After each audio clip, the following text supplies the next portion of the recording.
Railway वित्त Shyam YouTube channel पर आप सभी लोगों का स्वागत है। आज के इस वीडियो के माध्यम से मैं आप सभी लोगों के लिए यूपीएससी भर्ती परीक्षा 2025 के लिए यूथ पब्लिकेशन के द्वारा जो इनकाउंटर सीरीज है लॉन्च की गई है इंक्यों राउंड वाली, उस सीरीज में आज का हमारा ये सेट संख्या 10 हो जाती है और आज की वीडियो में मूल विधि के 40 प्रश्न आपको कराने वाला हूँ। इन 40 प्रश्नों में से आप कितने प्रश्न सही कर पाते हो, कमेंट बॉक्स में आपको अपना स्कोर है वो शेयर करना है। वीडियो पसंद आती है तो प्लीज़ वीडियो को लाइक और चैनल को आप लोग सब्सक्राइब करना बिल्कुल है ना भूलें। तो चलिएगा फिर शुरू करते हैं बिना कोई टाइम वेस्ट करे। तो पहला प्रश्न, उत्तर प्रदेश जमींदारी उन्मूलन एवं भूमि सुधार अधिनियम में अक्षम व्यक्तियों का उल्लेख अधिनियम की किस धारा में किया गया है? तो ये कौन सी धारा में किया गया है? पहले प्रश्न का राइट आंसर क्या हो जाएगा? तो इस धारा का जो उल्लेख मिल जाता है वो 157 की पहले में मिल जाता है। पहले का सी ऑप्शन देने वालों का राइट आंसर हो जाएगा। प्रश्न संख्या 2 है आपके सामने कि जनहित याचिका को अन्य किन मामलों से जाना जाता है? तो बताओ किन मामलों से जाना जाता है? 2 नंबर प्रश्न का राइट आंसर क्या हो जाएगा? तो जनहित याचिका को जो अन्य मामलों से जाना जाता है वो जाना जाता है लोकहित वाद व पब्लिक इंटरेस्ट लिटिगेशन, यानी ए और बी दोनों करेक्ट आंसर हो जाएंगे 2 का सी ऑप्शन देने वालों का। प्रश्न संख्या 3 है आपके सामने कि निम्नलिखित में से कौन जनहित याचिका के बारे में सही नहीं है? तो 3 में आपको गलत कथन का चयन करना है। तो 3 के पहले आप लोग चारों ऑप्शन पढ़ लीजिएगा और इसके बाद फिर आपको समझ में आ जाएगा कि इनमें से कौन सा है वो जनहित याचिका के बारे में सही नहीं है। ठीक है, तो इनमें से जो सही नहीं हो जाएगा वो हो जाएगा बी ऑप्शन, नागरिक बनाम असम राज्य, ये सही नहीं है। दूसरा ऑप्शन देने वालों का राइट आंसर हो जाएगा। अगला प्रश्न आ जाता है प्रश्न संख्या 4 है कि डॉट डॉट एक गैर कानूनी गतिविधि है जहां नकली वेबसाइट जो वास्तविक दिखाई देती है उपयोगकर्ता के सामने संवेदनशील और व्यक्तिगत जानकारी एकत्रित करने के लिए प्रस्तुत की जाती है। तो बताओ इसका राइट आंसर क्या हो जाएगा? 4 के चारों ऑप्शन आपके स्क्रीन पर शो हो रहा है। तो ये हो जाएगा जालसाजी यानी फिशिंग। बी ऑप्शन देने वालों का राइट आंसर हो जाएगा। अगला प्रश्न है प्रश्न संख्या 5 है कि जो कोई भारत की एकता, अखंडता, सुरक्षा या प्रभुत्ता को खतरे में डालने के लिए शासित साइबर अपराध, साइबर आतंकवाद की कूट रचना करेगा तो वह किस अवधि के कारावास से दंडनीय होगा? तो वह कौन सी अवधि कारावास से दंडनीय होगा? 5 का आंसर आपको बताना। तो ये आजीवन कारावास से होगा। 5 का सी ऑप्शन देने वालों का राइट आंसर हो जाएगा। चलिएगा अगला प्रश्न आ जाता है आपके सामने 6वें नंबर का कि अनुज्ञप्ति के निलंबन या प्रतिसंग्रहण की सूचना किसके द्वारा प्रकाशित की जाएगी? तो बताओ ये किसके द्वारा प्रकाशित की जाएगी? 6 का राइट आंसर क्या हो जाएगा? तो ये की जाएगी नियंत्रक के द्वारा। 6 का ए ऑप्शन देने वालों का राइट आंसर हो जाएगा। प्रश्न संख्या 7 है आपके सामने कि सूचना प्रौद्योगिकी अधिनियम 2000 को राष्ट्रपति की स्वीकृति प्राप्त हुई। तो बताओ इसे कब मिली थी राष्ट्रपति की स्वीकृति? 7 का राइट आंसर क्या हो जाएगा? तो ये मिली थी 9 जून 2000 को। 7 का ए ऑप्शन देने वालों का राइट आंसर हो जाएगा। प्रश्न संख्या 8 है आपके सामने कि आंतरिक सुरक्षा अधिनियम को निवारक निरोध विधि के रूप में किस वर्ष पुनर्जीवित किया गया है? तो बताओ इसे कब किया गया है? 8 का राइट आंसर आपको बताना है। तो इसे 1971 में किया गया है। 8 का डी ऑप्शन देने वालों का राइट आंसर हो जाएगा। प्रश्न संख्या 9 है आपके सामने कि राष्ट्रीय सुरक्षा अधिनियम की निम्नलिखित में से कौन सी धारा केंद्र सरकार और राज्य सरकार को निरोध का आदेश देने की शक्ति देती है? तो ये कौन सी धारा देती है? 9 का राइट आंसर क्या हो जाएगा? तो ये देती है धारा 3। 9 का ए ऑप्शन देने वालों का राइट आंसर हो जाएगा। प्रश्न संख्या 10 है आपके सामने कि भ्रष्टाचार निवारण अधिनियम के अधीन अपराध के अभिकथन के संबंध में जांच के लिए क्या नियत किया जाना चाहिए? तो बताओ क्या नियत किया जाना चाहिए? 10 का राइट आंसर क्या हो जाएगा? तो ये किया जाना चाहिए तारीख, समय, स्थान, उपयुक्त सभी। 10 का डी ऑप्शन देने वालों का राइट आंसर हो जाएगा। 11 नंबर का प्रश्न है कोई व्यक्ति भ्रष्टाचार निवारक अधिनियम के अधीन विशेष न्यायाधीश के रूप में नियुक्त होने के लिए तब तक आहरित नहीं होगा। तो कब तक नहीं होगा? 11 का आंसर आपको बताना है। 11 के चारों ऑप्शन आपकी स्क्रीन पर हैं, शो हो रहा है। तो इनमें से जो करेक्ट आंसर हो जाएगा ए, जब तक कि वह दंड प्रक्रिया संहिता के अधीन सेशन न्यायाधीश या अपर सेशन न्यायाधीश या सहायक सेशन न्यायाधीश नहीं है या नहीं रहा है। ए ऑप्शन देने वालों का राइट आंसर हो जाएगा पेन संख्या 11 का। 12 नंबर का प्रश्न आ जाता है आपके सामने कि आयकर अधिनियम के अंतर्गत इनमें से कौन सा एक आय का स्रोत नहीं है। तो बताओ इनमें से कौन सा नहीं है आय का स्रोत है। 12 का राइट आंसर क्या हो जाएगा। तो कृषि से आय ये आयकर अधिनियम के अंतर्गत एक आय का स्रोत नहीं है। 12 का बी ऑप्शन देने वालों का राइट आंसर हो जाएगा। अगला प्रश्न पर संख्या 13 आ जाता है आपके सामने। कर संग्रहण के उद्देश्य से आय को डॉट डॉट में वर्गीकृत किया जाता है। तो बताओ किस में वर्गीकृत करते हैं। 13 का राइट आंसर क्या हो जाएगा। तो ये 5 शीशों में वर्गीकृत करते हैं कर संग्रहण के उद्देश्य से। 13 का बी ऑप्शन देने वालों का राइट आंसर हो जाएगा। 14 नंबर का प्रश्न के सूचना अधिकार अधिनियम की किस धारा के अधीन केंद्रीय सरकार द्वारा द्वितीय अनुसूची में निर्दिष्ट गुप्तचर या सुरक्षा संगठनों के विपरीत परिवर्तनीय नहीं होगी। तो बताइए कौन सी धारा के अंतर्गत है सूचना अधिकार अधिनियम की। 14 का राइट आंसर क्या हो जाएगा। तो ये हो जाएगी धारा 24 के तहत है। 14 का ए ऑप्शन देने वालों का राइट आंसर हो जाएगा। 15 नंबर का प्रश्न है आपके सामने कि कौन सी जानकारी को सूचना का अधिकार अधिनियम के तहत साझा नहीं किया जा सकता। तो बताओ कौन सी जानकारी को साझा नहीं कर सकते हैं। 15 का राइट आंसर आपको बताना है।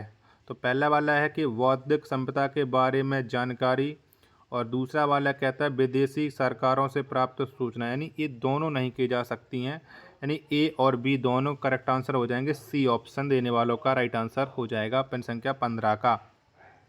16 नंबर का प्रश्न है कि सूचना का अधिकार अधिनियम 2005 के उद्देश्यों में है। तो बताओ क्या है इसका उद्देश्य। 16 का राइट आंसर क्या हो जाएगा। 16 के चारों ऑप्शन आपके स्क्रीन पर शो रहे हैं। तो सूचना का अधिकार अधिनियम 2005 के जो उद्देश्य हैं वो उपरोक्त सभी हैं। 16 का डी ऑप्शन देने वालों का राइट आंसर हो जाएगा। अगला प्रश्न पर संख्या 17 आ जाता है कि राष्ट्रीय मानवाधिकार आयोग की स्थापना किस वर्ष में की गई थी।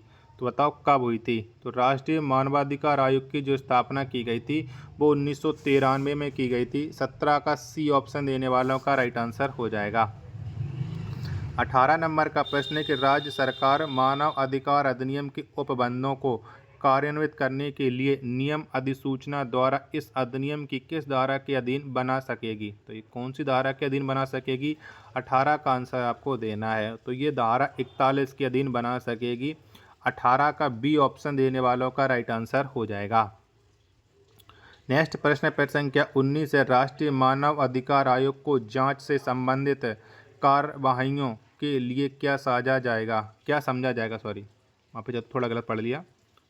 19 का राइट आंसर क्या हो जाएगा। 19 के चारों ऑप्शन आपके स्क्रीन पर शो हो रहा है। तो ये सिविल न्यायालय समझा जाएगा। ए ऑप्शन देने वालों का राइट आंसर हो जाएगा। 20वें नंबर का प्रश्न है। मानव अधिकारों का संरक्षण अधिनियम की धारा 2 का 1 के अनुसार मानव अधिकार डॉट डॉट से संबंधित अधिकार है। तो ये किससे संबंधित अधिकार है। 20 का आंसर आपको बताना। मैं 20 के आपको ऑप्शन दिखा देता हूँ जिसके बाद आप लोग इस प्रश्न का राइट आंसर डिसाइड कर सकते हो। तो 20 के चारों ऑप्शन आपके सामने ये रहे। तो ये हो जाएगा जीवन, स्वतंत्रता, समानता और व्यक्तिगत की गरमाई सभी हो जाएंगे। ए, बी, सी और डी। ए ऑप्शन देने वालों का राइट आंसर हो जाएगा। फिर संख्या 21 है आपके सामने। 1980 के दशक की शुरुआत में बिहार में जंगल बचाओ आंदोलन शुरू हुआ और बाद में झारखंड और उड़ीसा जैसे राज्यों में फैल गया। जब बिहार सरकार ने प्राकृतिक साल वन के स्थान पर डॉट उपजाने का फैसला लिया तब सिंह भूमि जिले के आदिवासियों ने सरकार के इस फैसले का विरोध करते हुए आंदोलन शुरू किया। तो बताओ क्या उपजाने के लिए। 21 का राइट आंसर क्या हो जाएगा। तो इसके लिए सागवान बागान यानी डी ऑप्शन देने वालों का राइट आंसर हो जाएगा। 22 नंबर का प्रश्न आ जाता है आपके सामने कि व्याघ्र और अन्य संकटापन्न प्रजाति अपराध नियंत्रण ब्यूरो का गठन प्रबंधित है। तो ये कौन से में प्रबंधित है। 22 का राइट आंसर क्या हो जाएगा। तो ये हो जाएगा धारा 38(22) में। 22 का ए ऑप्शन देने वालों का राइट आंसर हो जाएगा। फिर संख्या 23 से आपके सामने कि वन्य जीव परीक्षण निदेशक की नियुक्ति की जाती है। तो ये किसके द्वारा नियुक्ति की जाती है। 23 का राइट आंसर क्या हो जाएगा। तो वन्य जीव परीक्षण निदेशक की जो नियुक्ति की जाती है वो केंद्र सरकार के द्वारा की जाती है। 23 का ए ऑप्शन देने वालों का राइट आंसर हो जाएगा। फिर संख्या 24 से आपके सामने कि किसी तथ्य को साबित करने के साक्ष्यों की न्यूनतम संख्या अपेक्षित है। तो कितनी संख्या अपेक्षित है? 24 का राइट आंसर क्या हो जाएगा? तो किसी तथ्य को साबित करने के लिए जो साक्ष्यों की न्यूनतम संख्या है वो कोई निश्चित संख्या नहीं है। 24 का डी ऑप्शन देने वालों का राइट आंसर हो जाएगा। प्रश्न संख्या 25 से आपके सामने के परिसंघटनामय पदार्थों से व्यवहार करने की छूट व्यक्ति को कब मिली है? तो बताओ कब मिली है? 25 का राइट आंसर क्या हो जाएगा? तो ये छूट मिली है जबकि उसमें प्रक्रियात्मक रक्षापायों का पालन किया हो। यानी 25 का सी ऑप्शन देने वालों का राइट आंसर हो जाएगा। 26 नंबर का प्रश्न है कि पुलिस कर्मियों को यातायात नियंत्रण करते समय निम्नलिखित में से कौन सी बातों को ध्यान में रखना चाहिए? तो बताओ कौन सी बातों को ध्यान में रखना चाहिए? 26 का आंसर आपको बताना है। 26 के चारों ऑप्शन आपकी स्क्रीन पर शो हो रहे हैं। तो उपरोक्त सभी बातों को ध्यान में रखने चाहिए ए, बी और सी को। 26 का डी ऑप्शन देने वालों का राइट आंसर हो जाएगा। आशा और उम्मीद करता हूँ आप सभी लोगों को ये वीडियो ज़रूर पसंद आ रही होगी। तो प्लीज़ इस वीडियो को अपने दोस्तों के पास है ज़्यादा से ज़्यादा शेयर कीजिएगा। 27 नंबर का प्रश्न है कि मोटर वाहन चलाते समय व्यक्ति को हेलमेट पहनना चाहिए। यह मोटर वाहन अधिनियम 1988 की धारा के तहत अनिवार्य है। तो ये कौन सी धारा के तहत अनिवार्य है? 27 का राइट आंसर क्या हो जाएगा? तो ये हो जाएगा धारा 129 के तहत अनिवार्य। 27 का बी ऑप्शन देने वालों का करेक्ट आंसर हो जाएगा। अगला प्रश्न पर संख्या 28 आ जाता है कि मोटर टैक्सी में भाड़े या पारिश्रमिक पर अधिक से अधिक कितने व्यक्ति बैठ सकते हैं? तो बताओ कितने व्यक्ति बैठ सकते हैं? 28 का राइट आंसर क्या हो जाएगा? तो इसमें 6 बैठ सकते हैं। 28 का सी ऑप्शन देने वालों का राइट आंसर हो जाएगा।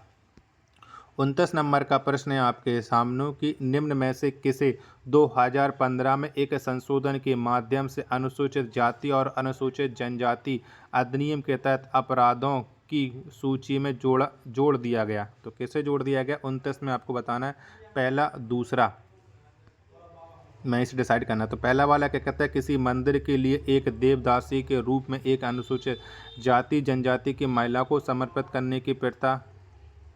ये भी ठीक है, पहला सही है। दूसरा वाला क्या कहता है? अनुसूचित जाति अनुसूचित जनजाति द्वारा आम संपत्ति संसाधनों का उपयोग सार्वजनिक पूजा के किसी भी स्थान में प्रवेश जो जनता के लिए खुला है और शिक्षा या स्वास्थ्य संस्था में प्रवेश निषेध। ये भी सही। यानी पहला और दूसरा दोनों, यानी 29 का सी ऑप्शन देने वालों का राइट आंसर हो जाएगा। प्रश्न संख्या 30 है आपके सामने किशोर न्याय अधिनियम 2015 की किस धारा में बालक न्यायालय परिभाषित है? तो बालक न्यायालय किस में मिलता है? 30 का आंसर आपको बताना है। 30 के चारों ऑप्शन आपकी स्क्रीन पर शो रहा है। तो इसका संबंध हो जाएगा धारा 2 के 20 से। 30 का डी ऑप्शन देने वालों का राइट आंसर हो जाएगा। 31 नंबर का प्रश्न है घरेलू हिंसा से महिला संरक्षण अधिनियम में घरेलू हिंसा परिभाषित है। तो ये कौन सी धारा में परिभाषित है? 31 का राइट आंसर क्या हो जाएगा? तो इसका संबंध हो जाएगा धारा 3 से। 31 का बी ऑप्शन देने वालों का राइट आंसर हो जाएगा। 32 नंबर का प्रश्न है कि दंड प्रक्रिया संहिता में अपराधों का वर्गीकरण बताया गया है। तो कौन से में बताया गया है? दंड प्रक्रिया संहिता में अपराधों का वर्गीकरण। 32 का राइट आंसर क्या हो जाएगा? तो ये प्रथम अनुसूची में बताया गया है। 32 का बी ऑप्शन देने वालों का राइट आंसर हो जाएगा। अगला प्रश्न आ जाता है आपके सामने। प्रश्न संख्या 33 है कि संज्ञेय अपराधों का किया जाना रोकने के लिए गिरफ्तारी का उपबंध दंड प्रक्रिया संहिता की किस धारा में किया गया है? तो ये कौन सी धारा में मिलता है?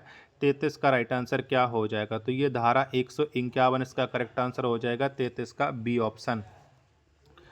34 नंबर का प्रश्न आ जाता है आपके सामने कि अन्वेषण का प्रमुख उद्देश्य होता है। तो बताओ क्या होता है? 34 का राइट आंसर।